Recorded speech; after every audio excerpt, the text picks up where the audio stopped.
Now, maybe you were such a person. Maybe you were a person that wasn't very religious at all. And you were living life like the rest of your extended family. But something came in your heart and you said, you know what? I'm going to take this guidance seriously.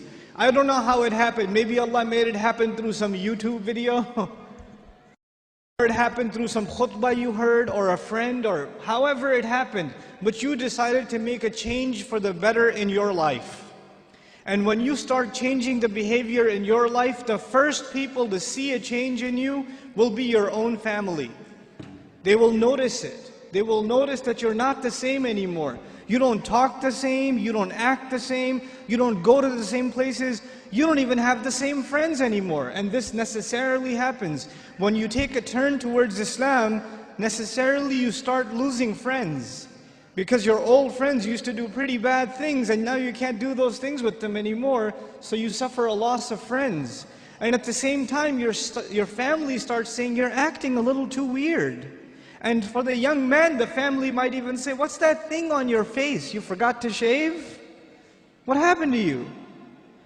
And the girl starts wearing hijab and the family might even be in shock. And this is a Muslim family, mind you. They'll say, take that thing off your head. You're going to go out to the wedding looking like that? I can't sit in the car with you like that. What do you think we are? All of a sudden, you're the Islamic role model? Who died and made you sheikh? That all of a sudden we should be looking up to you. Remember what you were like last year, man? You were the party animal. Now you're going to go make salah? Yeah, seriously, please. We know what you're really like.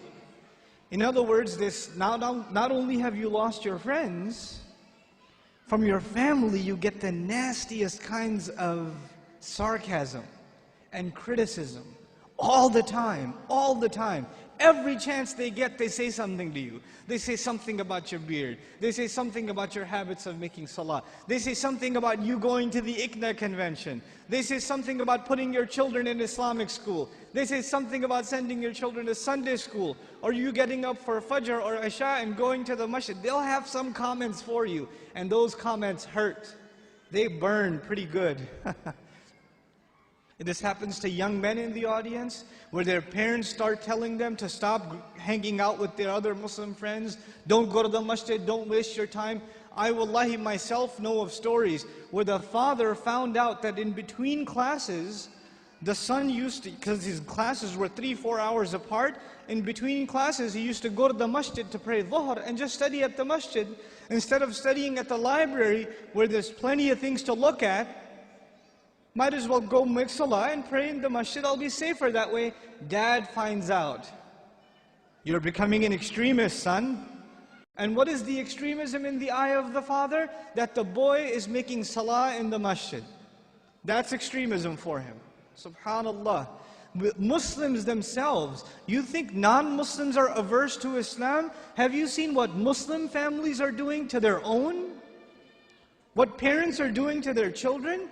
I know of cases myself where parents said, we will not pay your college tuition. We will not look for a wedding made for you until you take that hijab off. We will not do it. We do not accept you as our daughter until you take that thing off. We will not show our face in public with you. You can't go with us anywhere. This is the mother telling. And you know what they'll say? What's amazing about that? They'll make you feel bad about yourself. They'll tell you, what kind of daughter are you? You should be ashamed of yourself. You're embarrassing your parents. We're Muslim, but we're not Muslim. We're not those kind of Muslims. That's not how we do things in our family. That's what they'll say. Our family is different. We don't do things like that in our family. That's those masjid people. Don't be like those masjid people. That's what they'll say. And you know what's amazing about that?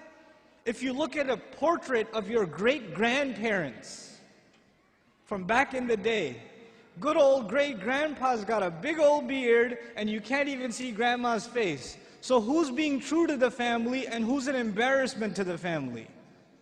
See, this is Muslim families today. And you're in the midst of all of this. And you know what happens? Because you've made a decision to turn towards Islam, if an enemy of Islam came to you and said, abandon your religion, you'd say, oh yeah? I'm going to be even more committed. You would become energized in your zeal for the religion when the enemy attacks Islam. We'd get even more fired up. Muslims get fired up in the craziest of ways. Somebody draws a cartoon about the Messenger sallallahu alaihi wasallam, and Muslims go crazy and they'll burn some other guy's car up or break somebody else's because they're really angry. But we get fired up when something happens, something questions the dignity of our religion, even if it makes sense or doesn't make sense. But when your own family comes and says, look, I love you, I'm worried about you, I don't want you to become this way. This is the way of the people who fail out of college, who don't have a career, who have miserable lives. I don't want you to fall into this extreme. Somebody is putting you under their influence. You need to get away from them. They're the ones pulling you away. So how do you deal with that? The most inappropriate response to this pressure is anger. And you know what? That is the most common response too. Your parents start yelling at you for growing the beard, and you're a young, hot-blooded guy. What do? Oh yeah? It's the sunnah. You can't tell me what to do. You're following culture, and I'm trying to follow Islam, and you slam the door in their face. Way to go. Because that's what Allah wants you to do, yell back at your parents. And they're talking about your beard. What was Ibrahim's father talking about, alayhi salam? Was he talking about something small or something big? Go make sajda to idols, boy. And does he lose his cool? Does he get angry? We have to learn how to be with our parents. Even when they call you away from deen, it doesn't matter if they're Muslim or not. وَإِن جَاهَدَاكَ عَلَىٰ أَن تُشْرِكَ بِمَا لَيْسَ لَكَ بِهِ عِلْمٍ فَلَا تُطِعْهُمَا وَصَاحِبْهُمَا فِي الدُّنْيَا مَعْرُوفًا. Allah Azza wa Jal tells us, if they struggle against you to make you follow what they themselves have no knowledge of, don't obey them while at the same time accompanying them in the most dignified fashion. Obeying them is separate, respecting them is separate.